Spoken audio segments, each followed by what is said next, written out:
Marcher avec Dieu, 38. Le combat spirituel. Pour chaque chrétien qui a été appelé comme enfant de Dieu, il y aura inévitablement un combat. Ce combat se poursuit jusqu'au jour où le Seigneur nous rappelle à lui ou jusqu'au jour de son retour. Tout comme le peuple d'Israël a combattu à partir de sa délivrance d'Égypte, contre Amalek dans le désert. Puis contre les Amoréens et Basan avant d'entrer en Canaan. La guerre contre Madian, et enfin la conquête de Canaan. Le combat spirituel est aussi une part inévitable du cheminement du peuple de Dieu.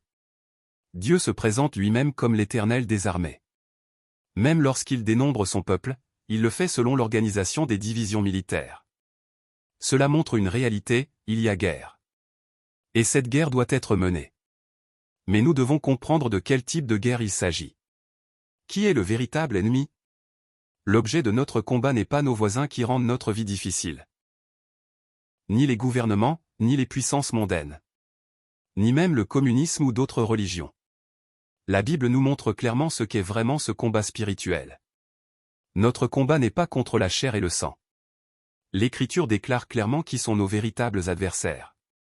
Car nous n'avons pas à lutter contre la chair et le sang. Mais contre les dominations, contre les autorités. Contre les princes de ce monde de ténèbres. Contre les esprits méchants dans les lieux célestes. Oui, notre combat n'est pas contre des personnes. Il ne s'agit pas de ceux qui bâtissent les tours de Babel comme les Néphilim ou Nimrod. Comme si l'homme régnait sur le monde. La Bible dit que notre véritable combat est contre les dominations. Les autorités, les puissances de ce monde de ténèbres. Et les esprits méchants dans les lieux célestes. Satan est sans aucun doute notre ennemi. Et la guerre contre lui est bien réelle. Dans les limites de la souveraineté parfaite de Dieu. Satan. Bien que vaincu, continue d'accuser, de tromper et de se déchaîner contre le peuple de Dieu. Mais voici ce point essentiel, Satan n'est pas celui que nous devons vaincre. Pourquoi? Parce qu'il a déjà été vaincu par l'œuvre de Jésus-Christ. Même s'il semble menaçant, Satan n'est pas un perdant en devenir, il est déjà conquis. À cause de l'œuvre de Christ, il sera détruit pour l'éternité au moment fixé par Dieu. Ainsi, nous ne cherchons pas à abattre Satan par notre propre force. Néanmoins, nous devons combattre. Nous devons bien comprendre de quel combat il s'agit. Nous devons connaître la nature réelle du combat spirituel et savoir comment le mener. La nature du combat spirituel. Notre combat n'est pas contre des personnes visibles ni contre des circonstances. Satan agit sans cesse pour empêcher les enfants de Dieu de vivre comme tels. Il les accuse faussement, les tente au péché. Et cherche à les disqualifier de se tenir devant Dieu. Car même les enfants de Dieu, s'ils tombent dans le péché, ne peuvent pas se présenter devant lui sans honte. Ainsi, le vrai cœur du combat spirituel, c'est le combat contre le péché. Si nous ne péchons pas, les accusations et attaques de Satan n'ont aucun pouvoir sur nous. Satan tente le peuple de Dieu au péché pour briser sa communion avec Dieu. Mais par la puissance de la croix de Jésus-Christ et la plénitude du Saint-Esprit, nous pouvons vaincre le péché et ainsi remporter le combat spirituel. Il nous faut nous en souvenir, notre véritable ennemi, ce n'est pas Satan. Le combat ne se livre pas contre un ennemi extérieur, mais contre notre propre nature pécheresse, qui demeure encore vulnérable au péché. Même si nous sommes enfants de Dieu. Le combat contre le péché. Beaucoup dans l'Ancien Testament sont tombés à cause du péché. Comme pécheur, nul ne peut se tenir devant Dieu. Même Abraham, Moïse et David n'ont pu échapper aux conséquences du péché. Dieu ne ferme jamais les yeux sur le péché. C'est là le rôle de la loi, révéler le péché. Ô Dieu, aie pitié de moi dans ta bonté. Selon ta grande miséricorde, efface mes transgressions. Lave-moi complètement de mon iniquité. Et purifie-moi de mon péché. Car je reconnais mes transgressions. Et mon péché est constamment devant moi. J'ai péché contre toi seul. Et j'ai fait ce qui est mal à tes yeux. En sorte que tu seras juste dans ta sentence. Sans reproche dans ton jugement. Voici, je suis né dans l'iniquité. Et ma mère m'a conçu dans le péché. Mais tu veux que la vérité soit au fond du cœur.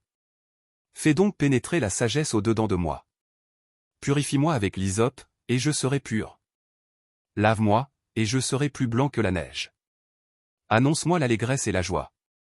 Et les os que tu as brisés se réjouiront. Détourne ton regard de mes péchés. Efface toutes mes iniquités. Ô Dieu, crée en moi un cœur pur. Renouvelle en moi un esprit bien disposé. Ne me rejette pas loin de ta face. Ne me retire pas ton Esprit Saint. Rends-moi la joie de ton salut. Et qu'un esprit de bonne volonté me soutienne. J'enseignerai tes voies à ceux qui les transgressent. Et les pécheurs reviendront à toi. Délivre-moi du sang versé, ô Dieu, Dieu de mon salut. Et ma langue célébrera ta justice. Seigneur, ouvre mes lèvres. Et ma bouche publiera ta louange. Si tu avais voulu des sacrifices, je t'en aurais offert. Mais tu ne prends point plaisir au holocauste. Les sacrifices qui sont agréables à Dieu. C'est un esprit brisé. Ô Dieu, tu ne dédaignes pas un cœur brisé et contrit. Réponds à ta bienveillance en faisant du bien à Sion. Bâtis les murs de Jérusalem. Alors tu agréeras des sacrifices de justice. Des holocaustes et des victimes tout entières. Alors on offrira des taureaux sur ton autel. Le roi Saül, bien comme du monde, avait tout de même été choisi comme roi. David, qui avait pardonné à Saül à 2 reprises malgré les tentatives de celui-ci pour le tuer, s'était un jour cru juste. Mais lorsqu'il se retrouva face à Uri qui était plus juste que lui, David se vit enfin comme l'incarnation même du péché. Il avait cru autrefois que l'on devenait pécheur parce qu'on péchait. Mais désormais, il comprenait que c'est parce qu'on est pécheur qu'on commet le péché. Il découvrit qu'un pécheur est quelqu'un qui porte toujours en lui la possibilité de pécher. C'est là le rôle de l'Ancien Testament, révéler la vraie nature pécheresse de notre être. La chute du royaume du nord d'Israël et celle du royaume du sud de Juda furent toutes deux des jugements de Dieu contre le péché de son peuple.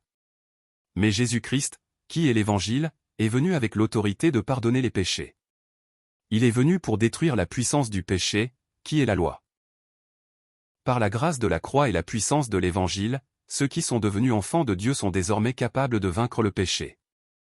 Avant de connaître l'Évangile et de recevoir le pouvoir de devenir enfants de Dieu, avant d'avoir expérimenté le baptême et la plénitude du Saint-Esprit, nous étions impuissants face au désir du péché. Mais maintenant, par la puissance de l'Évangile, nous sommes devenus des êtres capables de surmonter le péché. Cela ne signifie pas que nous ne péchons plus jamais, cela veut dire que nous ne sommes plus esclaves du péché. Car le péché n'aura pas de pouvoir sur vous, puisque vous n'êtes pas sous la loi, mais sous la grâce. Quiconque demeure en lui ne pêche pas, quiconque pêche ne l'a pas vu et ne l'a pas connu. Celui qui commet le péché est du diable, car le diable pêche dès le commencement. Le Fils de Dieu apparut afin de détruire les œuvres du diable. Quiconque est né de Dieu ne commet pas le péché, parce que la semence de Dieu demeure en lui, et il ne peut pécher, parce qu'il est né de Dieu. Nous savons que quiconque est né de Dieu ne pêche point, mais celui qui est né de Dieu se garde lui-même, et le malin ne le touche pas. Ceux qui sont à Jésus-Christ ont crucifié la chair avec ses passions et ses désirs. Il faut bien comprendre ce que l'Écriture veut dire lorsqu'elle affirme que ceux qui sont nés de Dieu ne pêchent pas. Cela ne signifie pas que nous sommes devenus des êtres incapables de pécher, du moins, pas encore. Dans le ciel parfait que nous attendons, il n'y aura plus aucune possibilité de péché. Mais ici-bas, même les enfants de Dieu qui ont reçu le salut par la croix de Jésus-Christ portent encore en eux la possibilité de pécher. Toutefois, nous n'en sommes plus esclaves. Voilà ce que la Bible veut dire lorsqu'elle affirme que ceux qui sont nés de Dieu ne pêchent pas. Ils ne vivent plus sous l'esclavage du péché, surtout pas de manière délibérée, habituelle ou sans repentir. C'est pour cela aussi que David a crié pour être libéré du péché. Beaucoup du peuple de Dieu dans l'Ancien Testament sont tombés à cause du péché. Même Abraham, Moïse et David n'ont pas échappé aux conséquences du péché. Dieu ne ferme pas les yeux sur le péché, même chez ses propres enfants. C'est le rôle de la loi. Préserve aussi ton serviteur des orgueilleux, qu'il ne domine point sur moi. Alors je serai intègre, innocent de grands péchés. C'est pourquoi l'apôtre Paul déclare que nous ne devons plus être esclaves du péché. Nous savons que notre vieil homme a été crucifié avec lui, afin que le corps du péché fût détruit, pour que nous ne soyons plus esclaves du péché. Nous devons lutter contre le péché. Nous devons lutter contre le péché et contre Satan, qui nous pousse à pécher. Nous devons être vigilants. Nous devons rester éveillés. Nous devons résister au diable. Nous ne devons lui laisser aucune prise. Nous devons lutter contre le péché jusqu'à en verser notre sang.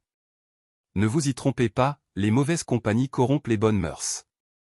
Revenez à vous-même, comme il est convenable, et ne péchez point. Soyez sobres, veillez. Votre adversaire, le diable, rôde comme un lion rugissant, cherchant qui il dévorera. Résistez-lui avec une foi ferme. Soumettez-vous donc à Dieu, résistez au diable, et il fuira loin de vous. Ne donnez pas accès au diable. Vous n'avez pas encore résisté jusqu'au sang, en luttant contre le péché. L'Écriture appelle ce combat un combat pour la préservation de la foi. Mon enfant Timothée, je t'adresse cette recommandation, conformément aux prophéties faites précédemment à ton sujet, afin qu'en te rappelant ces prophéties tu combattes le bon combat, en gardant la foi et une bonne conscience. Cette conscience, quelques-uns l'ont rejetée, et ils ont fait naufrage par rapport à la foi.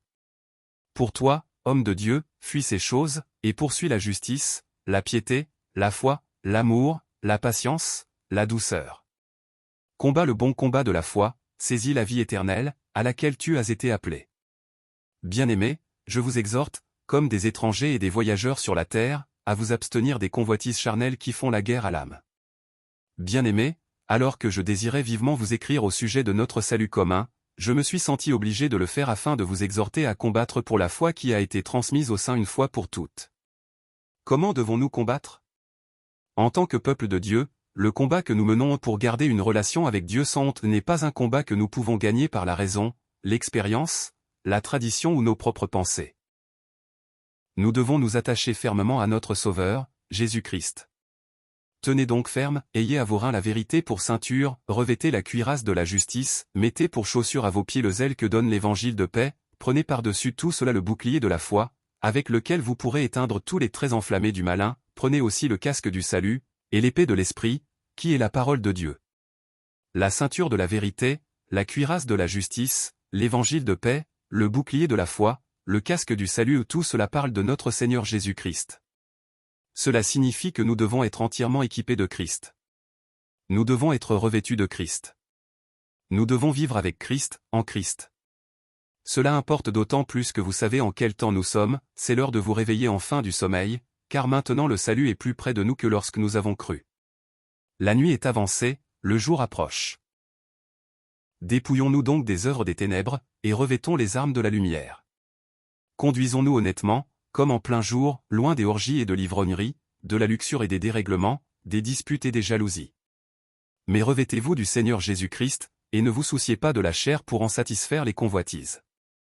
Nous devons aussi nous attacher à la parole de Dieu et l'épée de l'Esprit comme à notre propre vie. Même Jésus a vaincu les tentations de Satan en proclamant la parole de Dieu. Jésus répondit, il est écrit, l'homme ne vivra pas de pain seulement, mais de toute parole qui sort de la bouche de Dieu. Jésus lui dit encore, il est aussi écrit, tu ne tenteras point le Seigneur, ton Dieu. Jésus lui dit, retire-toi, Satan. Car il est écrit, tu adoreras le Seigneur, ton Dieu, et tu le serviras lui seul. Nous devons aussi prier par l'Esprit.